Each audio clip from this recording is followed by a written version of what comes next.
I have a incredible gift for you, and it's a poem by our resident poet, Rashard Garrett. Rashard.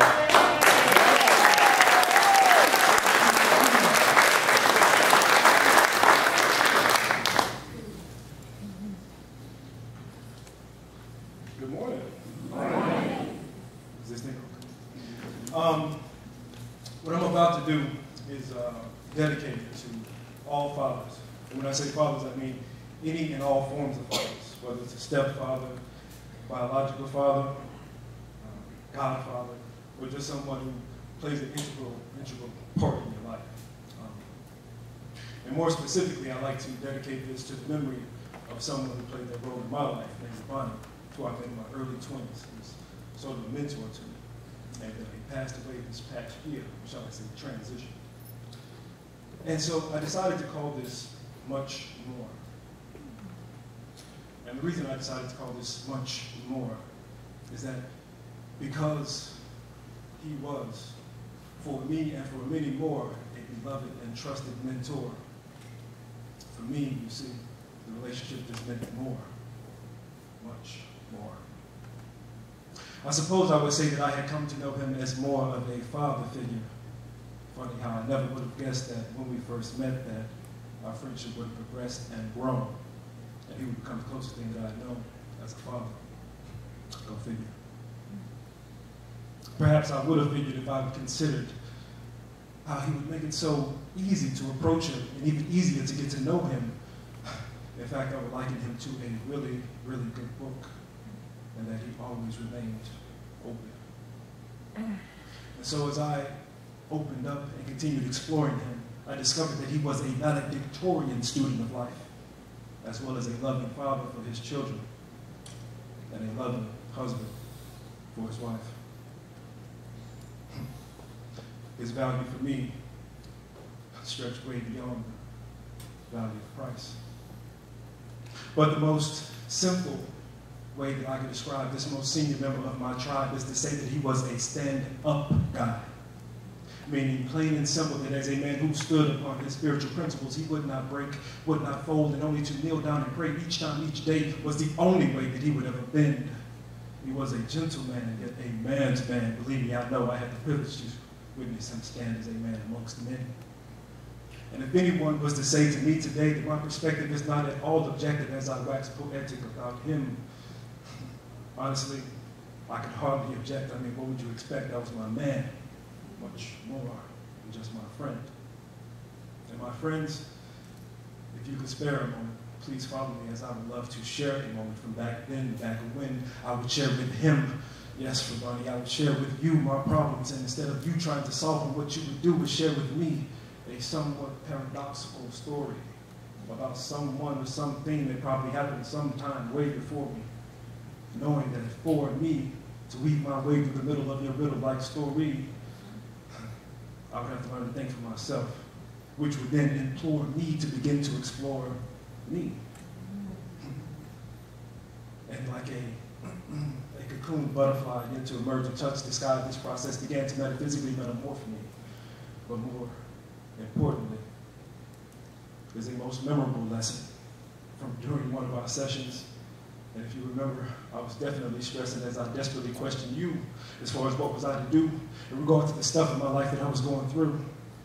I remember feeling like my life was like I was stuck in a rut, and I had been spinning my wheel so long that I had just lost my will to move. And so afraid to make a mistake that I was almost willing to give up my choice to choose. And so confused that finally I was like, man, I just don't know. And I remember as I stood there damn near about to cry, you glared into my eyes, and through my despair you replied, man, just grow. Just grow. I gotta say this. And Rabani, I don't even know if you know, but when I first heard those two little words, I must admit that I was a bit perturbed. I mean, I'm just saying, I was expecting a little bit more. But that was fallacy, because really in reality, you had just given me much more. And so as I began to concentrate and contemplate and allow those two little words to marinate and to seep deep into my spirit, those two little words commenced to haunt me. the same way as the lyrics for my favorite song from Rashard. See, what I mean is that from time to time within my subconscious mind, those two little words would play as they would gently drown out the sound of my empty echoes of my fears, therefore consequently becoming quite simply sweet music to my ears. And on that note, I guess I would say that those two little words were instrumental and essential to my growth, which is how I know that it was much more than coincidental that we spoke, more than coincidental that we met. And right now I'm feeling even more sentimental as I think about how we would sit, you with me, there as a young man, so eager to be mentally fed. Yet deep inside I was feeling much more like a baby boy who was about to be intimately read his favorite bedtime story. And none of those stories ever bored me. You remember how I would sit there attentively listening as you would go on and go on about this or that and so forth and so on, and so cool as you would ooze out those silky satin lace smooth words of wisdom. And just when I thought your last word was given and you was done, you would go on and give me one more to grow on. And I swear, man, like no one, you gave of your precious time and your mind just to help me to realize that those earlier concerns, which I had termed as problems, were really rich life experiences upon which I was to experience, feed, and then proceed to grow from. Yeah, man, just grow. I get it now. We are here to just grow. And you know, what's a trip is that this lesson is the main reason why that although my own biological father chose not to bother, it no longer bothers me. Because I now realize, although at the time I could not see, that my own father was not the wrong father. In fact, he was the perfect father for me to become the man, the human, the being, the me that my soul chose to come here to be. But don't you dare tell that to that little fatherless boy who still exists somewhere deep inside of me. For he will always urge any and all forms of fathers to love, to hug, to provide, to guide, to support, and always stand beside your sons. And just know that you never have to hide or run. Just do the best you can. And know that you will be his first sample of an example of what it is to be a man. And we would also urge any and all forms of fathers to love, to hug, to protect, yet respect and never neglect your daughters.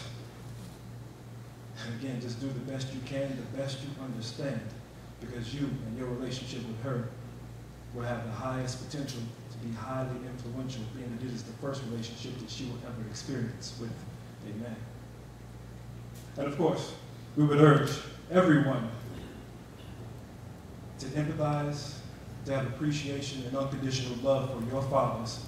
And who knows, maybe your two souls you may uplift, but if nothing else, I figured that it might help to make up for all those years of not so thoughtful, borderline awful Father's Day gifts.